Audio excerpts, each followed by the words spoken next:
Good morning ulit mga ka-auto. Isang araw na naman po ng kwentuhan, review ng unit.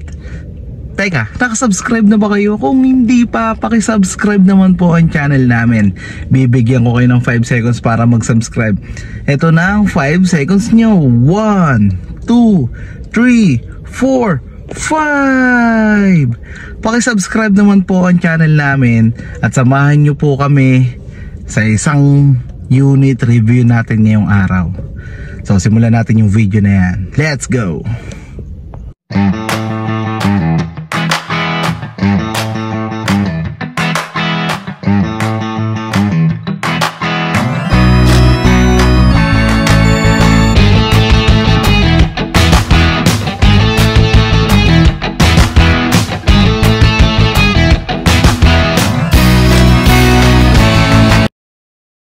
So yun mga ka-auto, good morning ulit. Andito ako ngayon sa loob ng Triton. Bakit Triton? Kasi ganito mga ka-auto, merong mga Triton pa kami na wala pang excise tax. So baka nag-iisip kayo ng pick up pero natataasan kayo sa Hilux, sa ibang pick up na may excise tax na. Grabe, sobrang laki ng excise tax pala, no? Around 250 to 300 or 350 ganun. Kasi meron na kaming presyo ng Triton na may excise tax. Pero itong i-review natin ngayon mga ka-auto, at mga unit pa kami, may mga few units pa kami, siguro mga 6, 5 na wala pang excise tax mga ka-auto. Tapos ang kagandahan nito, may stock pa kami. Ngayon, kung naghahanap kayo ng pick up at natataasan kayo sa excise tax ng Hilux or ibang pick up dyan, eto na yun mga ka-auto. Baka pwede nyong i-consider yung Triton namin na wala pang excise tax.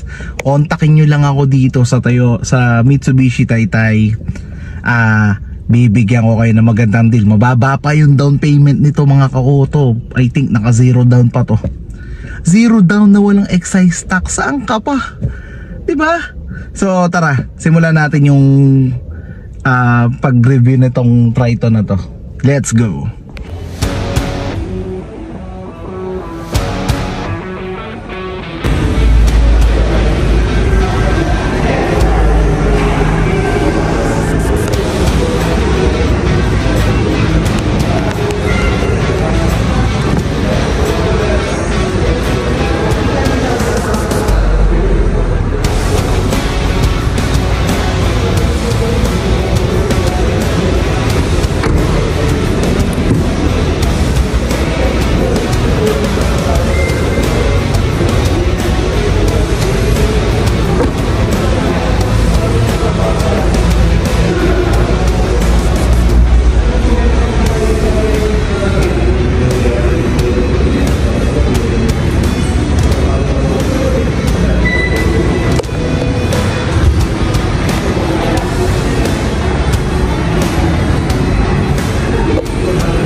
Ito na yung Triton GLS natin. Simulan natin sa gulong 265 60R18.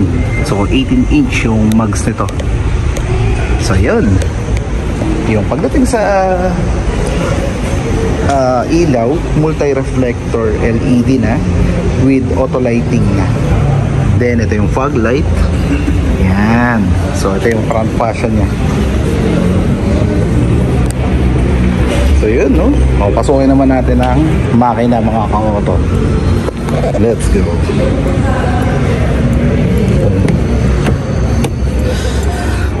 Sa Mitsubishi pala mga ka-auto, dito nyo bubuksan yung engine. Yan. Hindi ba kadalasan dito? Hindi po. Dapat po dito. Ayan. Ayan yung kamay ko. Sorry. Yan, open na siya. So mga ka-auto, ang makina niya 4N16 2.4 liter turbocharged direct injection diesel Euro 4. Meron na tong maximum output na 183 PS at 3,600 RPM. Ang maximum torque naman niya mga ka-auto is 430 Newton meter at 2,250 hanggang 2,500 RPM. So napakalakas ng makina nito mga ka-auto. Pero yun nga, wala pa siya nung hood lift assist. Yan, para mas magaan yung pagbukas ng makina. So pero di ba, kahit na ang laki ng discount nito, then wala pang excise tax. So tingnan naman natin yung loob. So punta tayo sa suspension mga ka-auto. Ang suspension nito ay independent wishbone with coil spring. Ayan.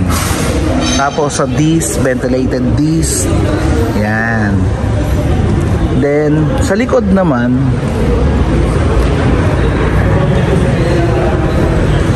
ang suspension niya sa likod ay rigid with lip spring. Ayan yung lip spring. Tapos yung brake dati sa likod ay drum brake. So tara, pasukin natin yung doon.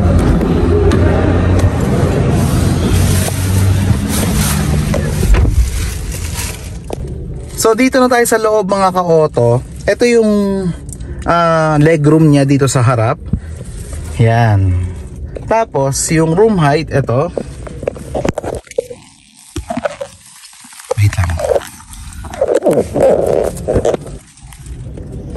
Yung room height, ito. So almost isang dangkal din. Tapos yung loob, yung trim niya plastic. Ito, yan. Meron tayong tatlong airbags. Isa dito, isa sa driver, at isa sa knee. Then ito yung sa side niya, door trim. Ito, yan, puro plastic. Then ito yung may leather dito, plastic, then leather. Tapos ito yung sa pagbukas ng pinto, chrome. Punta tayo sa likod. So yung legroom dito sa likod, ito, ayan. Tapos yung room height, ito, ayan. Then ito yung mga air vent natin, ito, ayan. Ayan. Then ito yung sa control. Meron tayong mga grip assist dito, grip assist sa driver, passenger, at saka dito sa likod, dalawa sa passenger sa likod, dalawa sa passenger sa harap, dalawa sa bali total of 7. 2, 3, 5, 7. Ito. So ayun, meron tayo ditong car charger na ano, then meron tayong type C at USB port dito. Tapos ang material na ginamit ay fabric, so hindi pa siya leather. So tara, puntahan naman natin yung bed. So let's go. So sa likod meron tayong sports bar dito. Ayan, nakalagay Mitsubishi. Then camera sa likod. Wala pa siyang backup sensor, pero pwede nyo siyang ipalagay. Yan, then ito yung pinakang bed nya. Ayun, may logo pa. Ayan, nakalagay sa bed liner Mitsubishi. So capacity nito mga ka-auto, 1 ton ang capacity. So ayun, 1 ton, no? Ang bigas din, parang Hilux. Siyempre counterpart nga ito ni Hilux. Then ito yung spare tire. So yan. Fuel tank capacity nito mga ka-auto is 75 liters. So yun. Ang presyo nito, ulitin ko, is 1,655,000. Naka zero down kami dito. Doon yung monthly nyo around 34. Pero pag nagkaroon na ng excise tax mga ka-auto, plus 300, so magiging 1.7 na. Grabe no. 1.3. Ay hindi, 1.6 pala ito ngayon. 1.655 plus excise tax na 300, 1.9. Di ba? Grabe yun. Hanggat wala pang excise tax. Puntahan naman natin yung driver side mga ka-auto. Smart entry na to. Push nyo lang dito. Yan. Tapos pagpasok nyo ng pinto, ito may mga button side dito na para sa foldable side mirror, lock and unlock ng pinto. Tapos pagbaba ng bintana, ayan, pag lock ng bintana. Then ito para sa control ng. Tapos ito yung manibela mga ka-auto. Ayan. Ito yung pinaka-lock nya. Ayan, baba nyo lang. Tilt up and down, then telescopic. So dito tayo sa manibela mga ka-auto. Ito, yan, ito yung lock, ibaba nyo lang. Ang pag-adjust ito, tilt up and down, pero hindi siya telescopic mga ka-auto. Yan, hindi. So yun, meron tayo ditong mode, plus minus volume mode, cruise control. Meron ng cruise control ito. Tapos, ito ang napakalaking infotainment nito. So, ito yung malaking infotainment niya. 9-inch yung screen niya. Yung head unit niya. Then, meron na siyang hands-free, Apple CarPlay, Android Auto, AM, FM, USB, HDMI. Yan. Tapos, yung aircon niya, dual zone automatic. Then, ayan o, dual zone. Ito, ayan, may nano AEX to para magpatanggal ng bakterya sa loob. Ayan. Tapos meron na tong stop, push start. Dito ang push start niya, hindi dito. Dito yung push start niya. Tapos ito yung type C, USB, tapos car charger pa dito. Ang daming charger. Oh, ito wireless charger natin dito. Then ito yung shift gear niya, park, reverse, neutral, drive, regular handbrake. Tinanggal ko na yung tubig. Tapos malaking center console. Ito yung katulad na sa Toyota Fortuner at Innova. Ito lumalamig to. Then ito glove box. Yan, lagay ng mga dokumento. Yan. Tapos lagay ng shades, room lamp, vanity mirror sa passenger side, vanity mirror din sa, ay wala palang vanity mirror dito. So yun mga ka-auto, na-discuss na natin yung engine, yung presyo 1,655,000. Tapos wala pa tong excise tax. Yung monthly nito, kung magda-down, zero down kayo, zero down to mga ka-auto, depende sa bank approval yun. Parang BDO lang po yung nag-approve nun. Zero down, tapos yung monthly mo sa around 34,000. Saan ka pa, di ba? Wala ka ng down payment, wala pang excise tax, di ba? Napaka angas pa ng unit mo.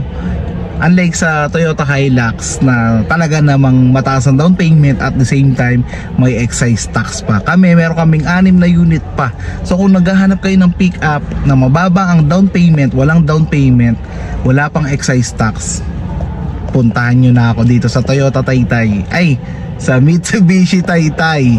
Puntahan nyo na ako sa Mitsubishi Taytay mga ka-auto. Bibigyan ko kayo ng magandang deal. Ayun. So maraming salamat mga ka-auto sa pagsubaybay nyo sa amin, sa channel namin. Maraming salamat po sa walang sawang sumusuporta. Malapit na tayo mag 30,000 subscribers. Sana pa patuloy nyo pong i-share sa mga kaibigan nyo, i-subscribe nila, nang sa ganon dumami na ang subscriber natin at lumaki na ang pamilya natin. So ayun mga ka-auto, shoutout sa lahat ng OFW Mag-ingat po kayo dyan sa ibang bansa. Maraming nangyayari dito sa Pilipinas, pero yun nga, mag-ingat pa rin kayo dyan sa ibang bansa dahil alam namin nagsasakripisyo kayo para sa pamilya nyo. So hanggang dito na lamang mga ka-auto. Vlog ulit tayo bukas.